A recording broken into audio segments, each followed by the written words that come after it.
자, 오늘은 디지털 CEO 과정 제 5강 하도록 할게요. 네. 수평 구조 형태인 SNS 마케팅 영역에 대해서 한번 이제 어떤 전략을 가져가야 되는지 설명을 좀 해드릴게요. 전 시간에 우리가 이제 검색 마케팅 영역을 어떤 식으로 공략해야 되는지 대충 알아봤죠. 이제 좀 더 이제 디테일하게 점검하고 하는 거는 제가 이제 별도로 커리큘럼을 짜서 할 거예요. 지금은 이제 그냥 전체적으로 CEO 여러분들께서 이 SNS 영역을 대충 어떤 식으로 공략을 해야 되는지 개념 정도만 잡는다라고 생각하시면 될 것 같아요. SNS 영역이라고 하면 대표적으로 이 세 가지예요. 요즘에는 페이스북, 인스타그램, 유튜브죠.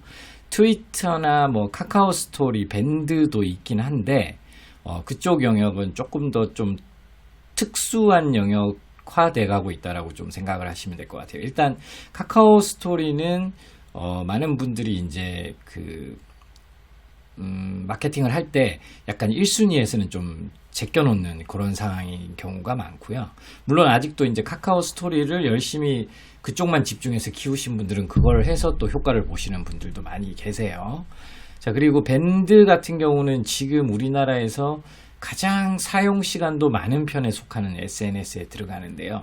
밴드는 제가 봤을 때는 아무래도 기존의 어떤 카페 영역을 약간 대체하는 그런 느낌으로 사람들이 사용을 하고, 그리고 그래서 더 좋아하고 선호하는 것 같아요. 근데 밴드는 결국에는 뭐예요? 회원수를 끌어모아서 그 회원 커뮤니티에 많은 숫자의 사람들을 모아서 그 사람들한테 홍보를 하는 게 밴드죠. 그래서 약간 SNS라고 하기에는 성향이 약간 달라요.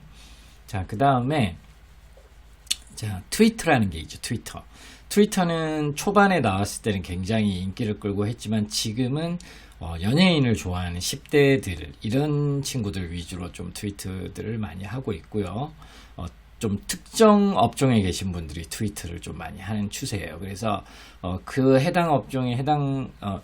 특정 업종에 해당이 되지 않는 분들은 보통 이제 트위터를 1순위에서 보통 이제 제외시키는 경우가 많습니다. 그래서 가장 일반적으로 흔하게 많이 하는 SNS 마케팅이 페이스북, 인스타그램, 유튜브라고 생각을 하시면 될 것 같습니다. 그래서 오늘은 요 세 가지에 대해서 조금 더 집중적으로 알아보도록 할게요.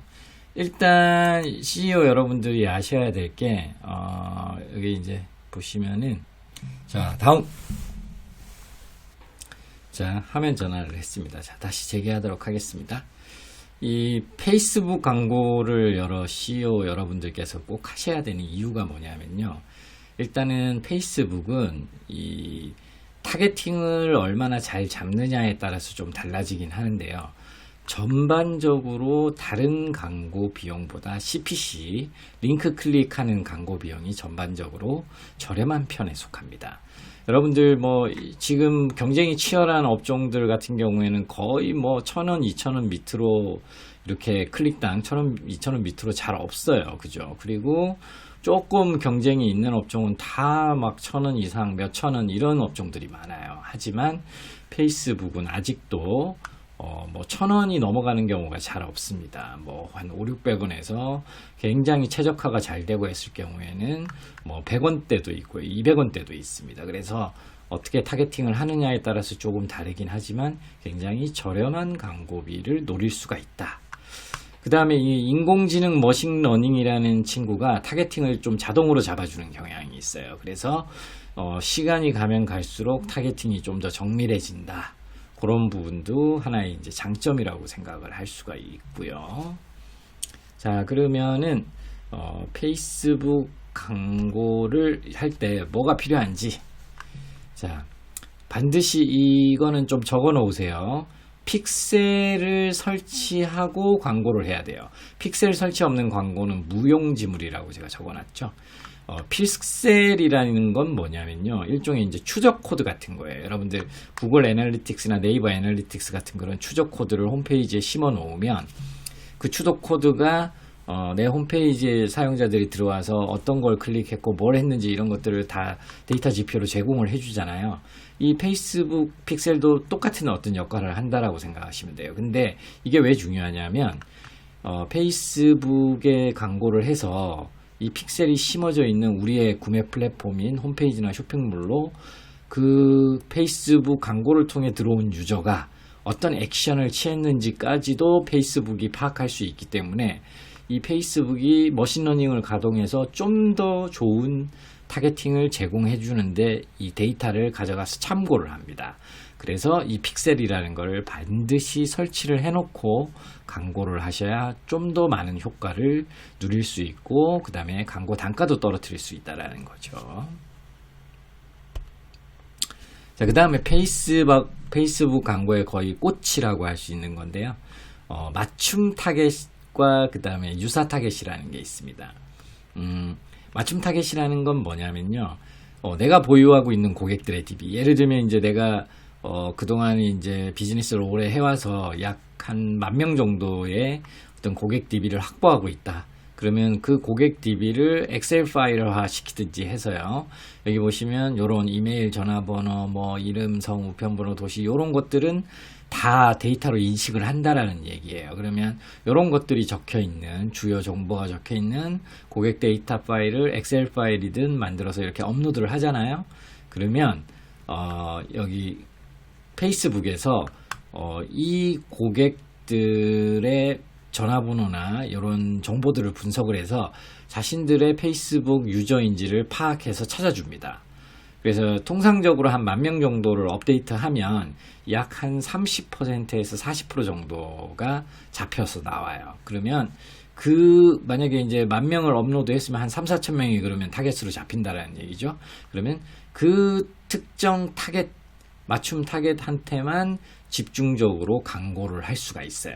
이게 맞춤 타겟이라고 하는 겁니다. 그래서 요즘에는 이제 외부의 어떤 그런 DB를 수집하는 프로그램이라든지 이런 것들을 가지고 DB를 좀 수집을 해서 여기에 업데이트를 해서 광고를 집행하는 요런 어떤 기법을 쓰시는 대행사나 이런 분들도 좀 많이 늘어나고 있다라고 생각을 하시면 될 것 같아요. 자, 그 다음에 맞춤 타겟이라는 건 그런 거고요. 그 다음에 맞춤 타겟과 함께 굉장히 많이 활용하기 좋은 같이 쓰는 소스가 바로 유사 타겟이라는 겁니다. 이 유사 타겟이라는 건 뭐냐면요. 맞춤 타겟으로 나온 그 고객 타겟 소스를 가지고 그 사람들과 유사도가 가장 높은, 여기 보시면 1%라고 되어 있죠. 1%의 유사도를 보이는 사람들을 타겟으로 찾아줘 라고 페이스북에 명령을 내리면 페이스북이 이런 식으로 가장 가까운 근접한 타겟은 약 17만 6천 명 정도를 이렇게 찾아줍니다. 그러면 이 17만 6천 명의 유사 타겟한테 내가 또 나의 어떤 비즈니스에 대해 광고를 또 집행을 할 수가 있죠. 자, 이런 식으로 페이스북은 핵심이 머신러닝이라는 이 인공지능이라고 보시면 돼요. 그래서 이 페이스북 인공지능이 굉장히 발전이 돼 있어서 타겟팅도 갈수록 정밀하게 잘 찾아서 해주고, 예, 그 다음에 이런 유사 타겟들도 잘 찾아서 광고를 해줍니다. 그래서 이런 페이스북의 머신러닝을 잘 활용을 해서 광고를 할 수가 있다라고 생각을 하시면 될 것 같아요. 자, 그리고 두 번째 이제 인스타그램. 자, 인스타그램 광고도 페이스북에서 설정한다라고 되어 있죠. 자, 인스타그램 여러분들 들어가 보시면 그 인스타그램 자체에서 홍보하기 광고 빼고는 다른 모든 광고들은 여기 페이스북에서 설정을 하고, 여기 이렇게 인스타그램도 동시에 내보낼 거냐, 요 부분을 체크해야 인스타그램에 같이 내보내게 됩니다. 자, 그래서 페이스북에서 모든 걸 설정한다라고 생각을 하시면 될 것 같아요. 자, 그래서 일단은 페이스북에 광고를 하시려면요, 페이스북에 우리 브랜드명으로 된 이런 페이지가 있어야 돼요. 여기는 이제 매그제이라는 쇼핑몰의 어떤 이 페이지 영역인데요. 이런 페이지가 반드시 있어야 되고, 만약에 내가 광고를 만들잖아요. 그러면 요 매그제이라는 요 페이지 요 타이틀을 달고 광고가 나가게 됩니다. 자, 마찬가지로 인스타그램도 마찬가지예요. 인스타그램도 만약에 내가 광고를 페이스북에서 만들어서 내보낸다. 그러면 아까 만약에 매그제이라는 이 여성 의류 쇼핑몰에서 광고를 만들어서 내보낸다. 그러면 아까 페이스북 쪽은 저 매그제이 페이지라는 타이틀을 달고 나가고, 그 다음에 인스타그램 쪽도 체크해서 인스타그램 쪽도 광고가 나간다. 그러면 매그제이 인스타그램 계정을 타이틀을 달고 나가게 됩니다. 무슨 얘기인지 아시겠죠? 그래서 그 두 가지를 헷갈리지 마시고요. 그리고 그 두 가지가 그러니까 광고하기 위해서 반드시 필요한 요소라는 거죠. 자, 그 다음에 이제 인스타그램 영역으로 넘어와서 한번 볼게요.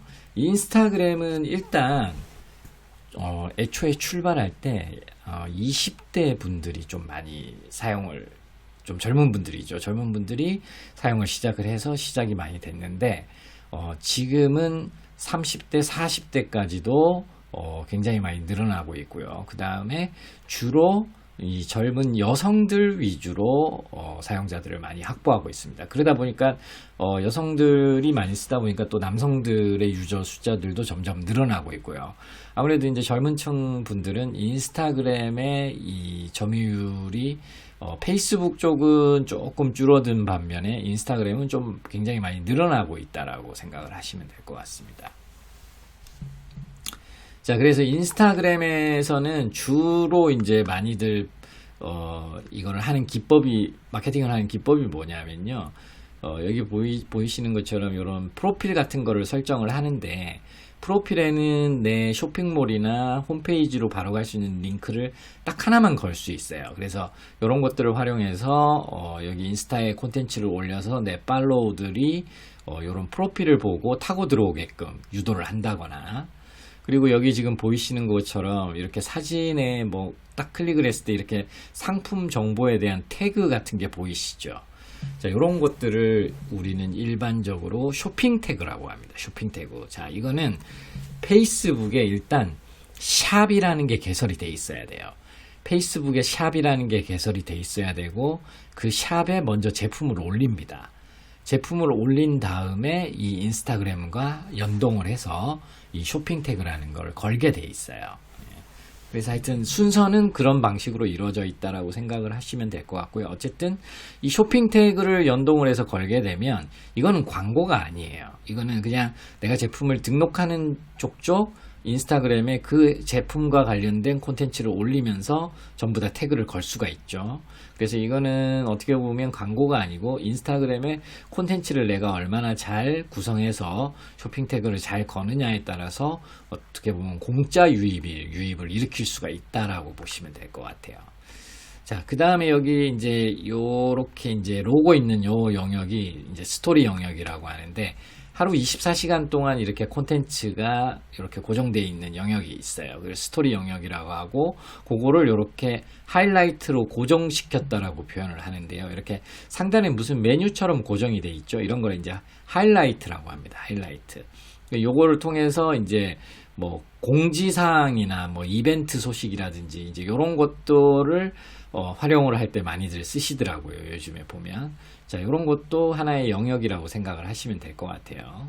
그리고 이제 인스타그램은 뭐니 해도 이 게시물을 올리고, 이 게시물이 특정 해시태그에 인기 게시물로 상위 노출이 된다거나, 뭐 좋아요를 많이 받아서 뭐 상위 노출이 된다거나, 이런 요소들도 무시할 수 없는 요소들이고요. 그 다음에 팔로우 숫자를 많이 모아서 내가 콘텐츠를 올릴 때마다 많은 수의 팔로우를 확보하고 있기 때문에 많은 수의 구독자들한테, 팔로우들한테 내 콘텐츠가 날아가는 이런 전략도 가장 기본적인 전략에 해당한다라고 생각을 하시면 될 것 같습니다.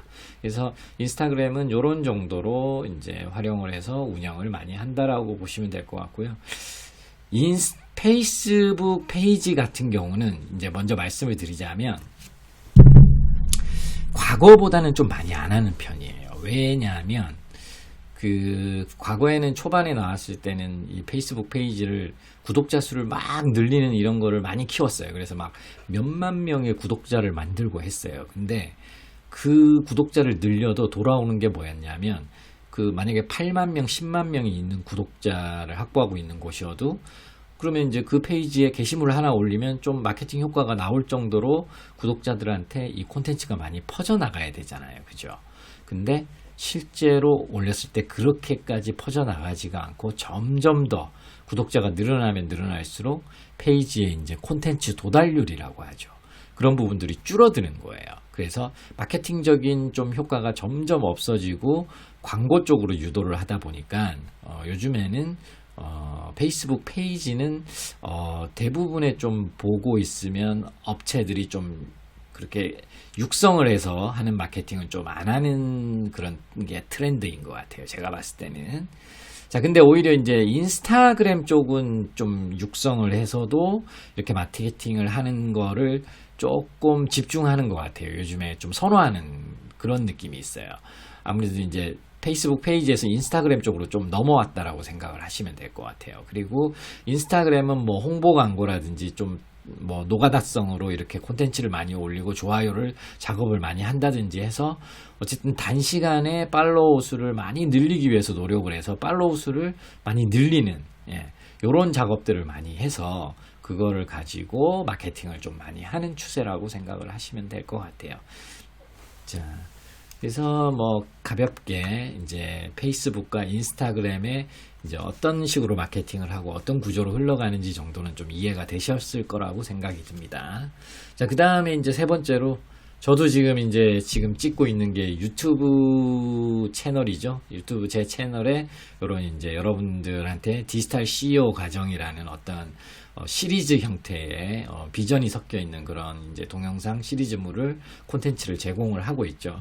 저도 이제 제 나름대로 제 브랜드 네임도 키우고 그 다음에 저도 이걸 통해서 어떤 영업적인 이득이나 이런 것도 나중에 이제 또 하기 위한 그런 목적도 있겠죠. 그리고 이 채널에서 또 뭐 어떤 유료 광고의 수익도 나오면 좋겠고 여러 가지 이제 다양한 목적으로 하는 겁니다. 저 같은 경우도 그러기 위해서 이제 여러분들 같은 제 고객이 될 수 있는 타겟 고객분들을 구독자 수로 만들고 이런 작업들을 하는 거예요. 예, 마찬가지로 기업들도 마찬가지입니다. 그래서 자신들의 어떤 고객이 될 수 있는 구독자 수를 발견하고 거기에 맞는 어떤 콘텐츠를 올리고 그 콘텐츠를 올려서 구독자 수를 계속 늘리면서 그들을 리드라고 그러죠. 잠재 고객을 육성하는 그 계속 잠재 고객을 육성해 나가면서 그들과 커뮤니케이션 하면서 이제 점점 나의 어떤 비즈니스를 계속해서 중간중간 어필을 하는 거죠. 어필을 하면서 뭐 물건을 파실 수도 있고 아니면 뭐 어떤 서비스를 파실 수도 있는 거죠. 자, 이런 모든 것들이 단시간에 저는 이루어진다라고 생각하진 않아요. 왜냐하면 서로 간의 신뢰가 쌓였을 때 그런 저는 매출이 폭발한다라고 생각을 하고 있습니다. 그래서 그런 과정을 시간이 좀 걸리더라도 탄탄하게 설계를 해서 빌드업 식으로 구축해 나가시길 저는 추천을 드립니다. 그래서 이제 유튜브는 가장 일반적으로 많이 이제 하는 기법이 아무래도 이제 그 동영상 콘텐츠가 일단은 좋아야겠죠. 재밌거나 뭐 신기하거나 뭐 이슈가 되거나 뭔가 그냥 놀랍거나 뭔가 있든 어떤 임팩트가 있어야겠죠. 그래야 인기 동영상도 될 수 있을 거고 이제 소위 말해서 이제 콘텐츠가 떡상한다라는 표현도 많이 쓰는데요. 어쨌든 그런 전략이 한 가지 전략이 있고요. 그 다음에 이제 썸네일을 굉장히 이제 어그로를 끈다라는 얘기도 하고 하는데요. 썸네일을 구독자들이 뭐 이제 궁금하게 하거나 아니면 구독자들을 좀 혹하게 할 만한 그런 썸네일을 구성을 해서 이제 클릭이 많이 일어나고 그 클릭이 많이 일어난 거에 비해서 너무 콘텐츠가 재미없거나 그러면 금방금방 이제 사람들이 나가버리고 내 그 채널도 이제 점점 신뢰도를 잃어가겠죠. 그래서 거기에 맞는 이제 콘텐츠가 세팅이 돼야 되고, 요런 식으로 이제 운영을 하는 방식이 있고요. 그 다음에 또 이제 많이들 운영하는 방식이 뭐냐면 SEO 방식입니다. 유튜브 SEO. 그러니까 특정 어떤 사람들이 내 분야에 대해서 많이 검색하는 그런 영역에 대해서 이제 그 제목이라든지 안에 이제 주요 내용이라든지 이런 거를 검색 상위 노출이 잘 되는 방식으로 구조화시키는 거죠. 동영상부터 시작해서 그렇게 해서 이제 그 특정 검색어에 잘 노출되게 해서 내 채널로 이제 고객들을, 잠재 고객들을 좀 유입시키는 이런 패턴도 많이 쓰고요. 그리고 유튜브에서 이제 가장 흔하게 많이 쓰는 건 아무래도 추천 동영상으로 노출되는 경우가 많아요. 그래서 나와 유사한 주제를 다루는 동영상들을 그들이 쓰는 태그를 사용한다든지 아니면 그들의 내 동영상에 링크를 걸어준다든지 다양한 기법들이 있습니다. 찾아보시면 이런 것들을 활용을 해서 어쨌든 유튜브 채널을 빠른 시간 내에 이제 구독자 수를 확보해 나가면서 키워 나가고 그 고객들과 소통을 하면서 결국에는 내 이제 최종적인 구매 플랫폼이 홈페이지나 쇼핑몰이 되겠죠. 그쪽으로 유도를 해서 문의나 구매를 할 수 있게끔 그런 식으로 유도를 한다라고 생각을 하시면 될 것 같습니다. 근데 전반적으로 아직은 유튜브에서 쇼핑몰이나 이런 쪽으로 오게 해서 구매 전환을 일으키는 게 아직까지는 그렇게 폭발적으로 스무스하게 일어나지는 저는 않는다라고 생각을 해요. 그래서 조금 더 그런 부분들이 이제 무르익어야 그런 게 이제 또 일반 그런 유튜브 유저들한테 인식이 되어 있어야 조금 더 제가 봤을 때는 효과가 더 좋아질 거라고 생각을 합니다. 자, 그래서 이제 유튜브 채널을 운영을 하실 때 일반적으로 이제 동영상 편집 프로그램으로 많이 쓰는 게 이 밴믹스라는 프로그램이 있고요. 이 밴믹스는 저도 이제 유튜브를 하기 전에는 잘 몰랐어요. 근데 이제 유튜브를 하기 시작하면서 이것저것 이제 촬영 장비도 좀 사고, 그 다음에 편집 툴이 뭐 좀 쉬운 게 뭐 없을까 이렇게 찾다 보니까 요 툴이 이제 눈에 띄더라고요. 이 툴의 이제 가장 큰 장점은 일단 쉬워요. 뭐 자르고 붙이고 뭐 이런 것들이 굉장히 쉽고요. 그 다음에 이제 요런 거의 방송국에서 쓰는 수준의 이런 자막들을 내가 아이템으로 구매를 해서 사용을 할 수가 있습니다. 그리고 이제 기본 자막은 기본 이제 깔끔한 정도 수준의 자막이 제공도 되고 있고요. 그 다음에 이제 가장 핵심은 이런 유료 자막이죠. 유료 자막.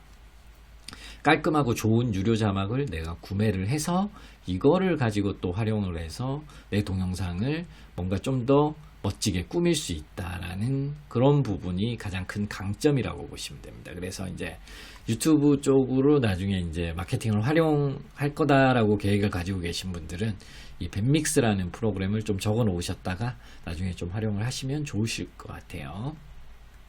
자, 그래서 오늘은 뭐 짧은 시간이었지만 또 CEO 여러분들을 통해 여러분들에게 필요한 SNS 쪽에 좀 개념을 잡으시는데 대충 이제 어떤 게 위주로 돌아가고 또 그 각 유튜브라든지 페이스북이라든지 인스타그램이라든지 이 세 가지 위주로 알아본 거죠. 알아봤고 이 세 가지 채널들의 이제 어떤 방식으로 이제 마케팅을 많이 하는지 이런 정도까지 알아봤습니다. 자, 그래서 오늘 강의는 여기까지 하고요. 저는 항상 디지털 CEO 여러분들 편인 거 알고 계시죠? 그리고 구독 안 하시는 분들은 거기 빨간색 구독 버튼 꼭 좀 눌러주시고요. 자, 저는 다음 시간에 또 찾아오도록 하겠습니다.